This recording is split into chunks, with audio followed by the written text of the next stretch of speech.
Good day, everyone. Welcome back to Masulumane Foundation Twilight Series. My name is Masulumane Sandawana. Today we'll be giving you an epilogue of our topics we've been sharing with you for the past 4 weeks. And we are joined today by Mrs. Lerato. Please introduce yourself. Good day, everyone. My name is Lerato. I am a director for Masulumane Foundation. I am a proud mother, a proud wife, and a minister. Thank you so much. Wow, it is so exciting just to have one of our own who's going to be sharing exactly the topics that we've been talking about, but bringing the life of it into this epilogue that we are doing for our viewers. And now we just want you to tell us, who is Lerato? How was your childhood? Wow, that's a very nice question because everybody comes from somewhere. Okay, so Lerato Ricordo is from Mafikeng in the Northwest Province, from a village called Mahohwe Koikoi. So I am your typical village girl. I was raised there. I was born there, raised there, with a mom and a dad. My mom and dad has 6 children, and I was the 5th one. So I was right at the bottom. So you can imagine, my mom had a lot to deal with all the 6 children. And I must point out to you also that we always had someone. My mom never only raised us. There was my uncle's children that were staying with us. And, we had a small house, but it was never full. We were raised with our cousins staying in one house. So that was typically my childhood. And I'm coming from a very strong Christian background, meaning that Wednesdays, it was church. We had a Bible study at home. Saturday, it was youth practice. We were practicing for Sunday. It was church. And then Sunday is church. We start in the morning, Sunday school, and then we go to the main service. And then after that, it's youth service. So the Sunday was very long. And school-wise, we were walking. My mom and dad didn't have a car, so we had to walk from home to school. It was about 10 kilometers. Whether it's raining, whether it's cold, we had to walk to school. And our schools that time, we didn't have good structure. We didn't have libraries. We didn't have learning materials. We didn't have computer labs. So the structure itself was dilapidated. So, and also learning from a tree or under a tree was normal for us. Because sometimes, the other grades are using the classroom and there's so many of us and learning has to take place. So there's a tree, there are chairs, the teachers there, you have to learn. So that's how basically we learned. But one thing that I must point out is that our teachers that time, they pushed us to be better than them. It's almost like they didn't want us to be how they are or how they were at the time. So there was always this burning desire from us to be better people. So that's in a nutshell. That's what I'll say. But obviously, there's more. From a village, we didn't have much, but we managed. Right. The encouragement that you got from the teachers, for you to become a better person at some point in your life, was it an encouragement that made you to have, at some point, broken pieces because of maybe the disadvantages that you had as a child walking to school and how you're raised and find yourself, you're under the tree. Sometimes it's extremely hot, sometimes it's extremely cold, especially Mafikeng. But how did that sit in you as a child? Which areas, we're talking about our developmental stages, trauma makes us who we are today. Yes. With our viewers, and I just want you to take us through that child. What broken pieces did you pick up between that stage of your developmental childhood? Okay, when you coming from a poor area, you are not exposed to any TV. So learning under a tree, we didn't see it as anything that is wrong. It was the norm because everybody was doing it. But what I can tell you about the pieces when it broke, I said to you earlier on that I had a mom and a dad. And we know if a glass breaks, all the pieces goes everywhere. You can never really recover all the pieces. Some pieces you'll never recover. So you must just adapt to the now situation. So my pieces personally broke when my father passed away.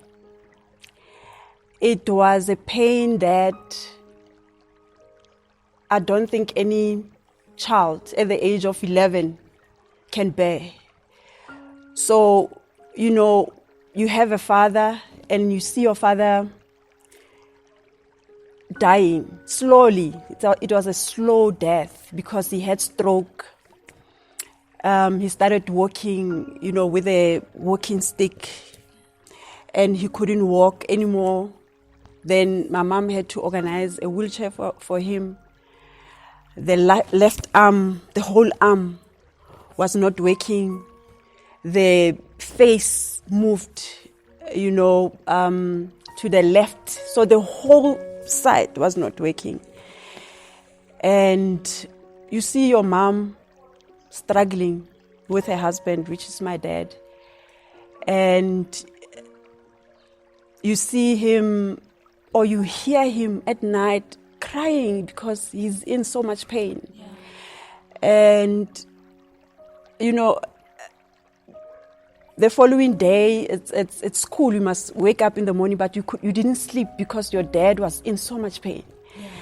And your dad is supposed to be someone that is strong, someone that is, protecting you, but you see him going down. Now there's this thing between your brain and your heart. Your brain is saying, let him go. Can't you see that he's struggling? And your heart is saying, but I still need my dad. I'm still 11 years. I still want my father. So those are the pieces that I had to deal with. And also not wanting to put pressure on my mom. Yeah. Because I can see that she looks after my dad, at night, during the day. And now I cannot go to mom and cry and put more pressure on her.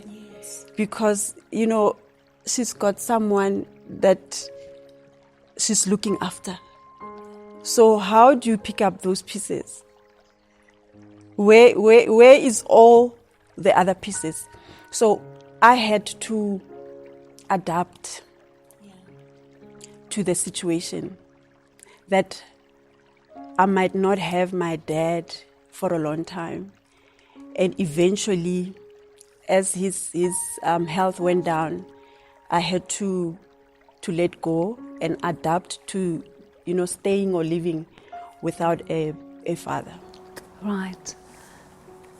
What an experience of a 11-year-old where you have already bonded with your dad for about 11 years, and all of a sudden the very same thing you've been holding on to is taken away from you. However, while the glass, or when the glass broke, and there were pieces that scattered in your heart and in your mind, will you be able to tell us, if you were to name it, those feelings, those scattered pieces that were there, was it now a point of where you were feeling insecure, or is it you were feeling unsafe? Was it fear of the unknown? What were those pieces, if you were to name it? Because as a child, I know at some point you don't know what's happening in you, but something is happening. So if you were to tell us the exact pieces that scattered at that point when you experienced that. Well, I can tell you that there was a lot of fear. Because here is someone that used to provide for us. The provider is no more. What's going to happen to us? Is my mom going to be able to take care of all of us? Or are we going to go, live with relatives because she won't be able to look after us? What's going to happen to me? What's going to happen to my little brother? Because my little brother was even younger than me at that time. Yeah. So there was a lot of, why did you question God. Why did you take my dad away? So there's confusion. There's a lot of resentment. There's a lot of, and then what? Yes, unanswered questions. Unanswered questions. A lot of questions. Yes. And as a child, you don't know where to find answers for those questions that you have, and which builds up to resentment at the end of the day. And which is why we are saying our developmental trauma stages contributes to who we are, because you carry all these questions into your life, yet you have no answers. Yet you find a way to wake up and still face the day and go to school and still be a child and still do the chores. And now tell us, within those scattered pieces of your life where you felt fear and all that, how did you embrace those shadows to keep you going? How did that contribute? I will call them shadows because it is something that a child should never carry. A child should not live in fear. A child should not live in a place where there's questions and you don't know who to ask and where to go, because that brings confusion. As you said, there was a lot of confusion, but you have nowhere to go to answer that, to have answers of those. Now, those shadows, because you had nowhere, you didn't know how to express them and had nowhere to go and find answers, you started embracing those shadows. Yes. How did that contribute to your ongoing of your stages as a young child? Okay, that's a good question. A shadow is something that is always with you. If you walk, you can see the shadow. So it's something that you have to learn to live with. So my shadow was my mother. Because I saw her struggle with us. So I always wanted never to bother her. I never wanted to make her worry about me. As at that early age, I never wanted her to worry. So I would always say, only if my mom,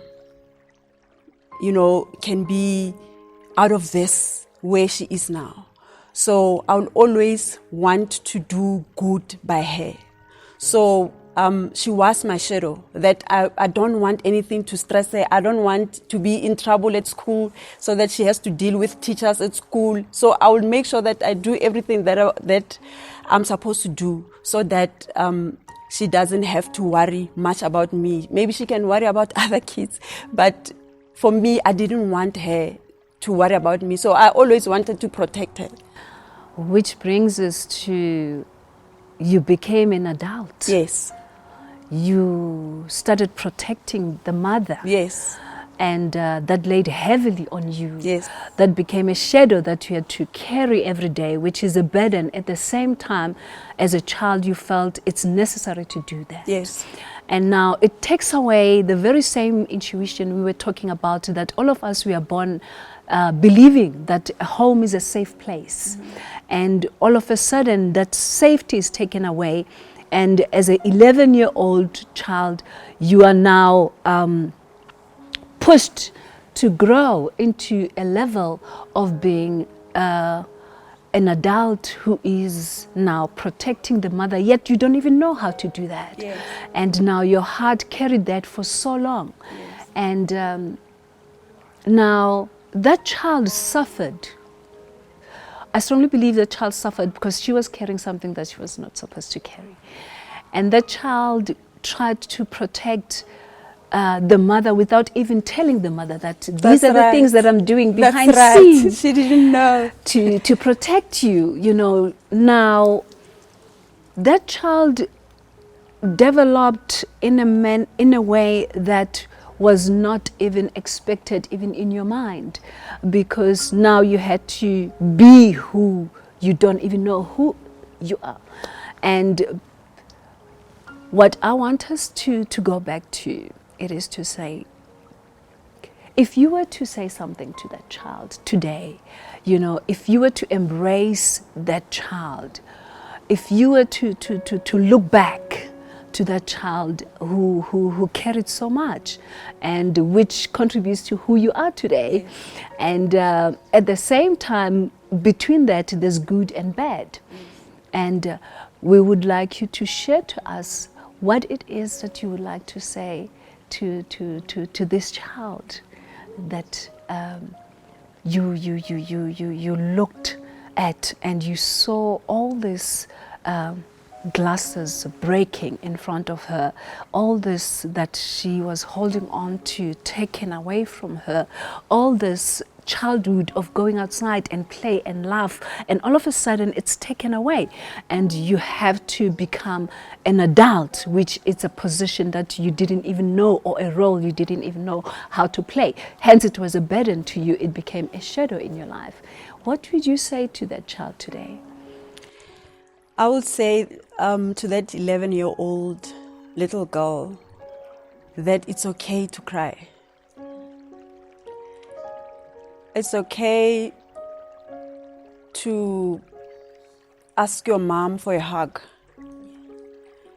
It's okay to tell mom that I'm not okay today. It's okay to be vulnerable. And she must know that you are not okay. She must know that you want to talk about your dad. So what I'll say to that little girl is, just let your feelings be known. Because I didn't do that. Nobody will know if I'm sad and if I want to talk about my dad. Especially after the funeral, life goes on. People stop even talking about him. It's like when you bring up the topic, you're taking people back. But it's because you yourself, you haven't healed and you still want to talk about it. But because you want to maintain peace, you'd rather not talk about it. So I'll say, talk about your feelings. If you are not well, Lerato, say it. Say, Mommy, I'm not fine. Tell me more about Dad. Because 11 years is not long time really to know your father, especially someone that was working. So he comes home late, you come back from school. So we didn't have really a bond. So there's nothing much that I know about my dad. And I think after the funeral, I wanted to know more about him, because most of his time, the time that we had with him, he was sick. Yeah. So also you can't go to him when he's sick, because you can see that he's in pain. So just being true to my feelings, I'll say, just talk how you feel. Thank so you much. for setting your childhood free. And Amen. thank you for joining us for the Twilight series. Amen. Looking forward to seeing you again. Definitely. Thank you so much. Thank you, viewers, for watching. Thank you for subscribing. If you have not subscribed, please remember to subscribe so that you may join us once more on our next topic.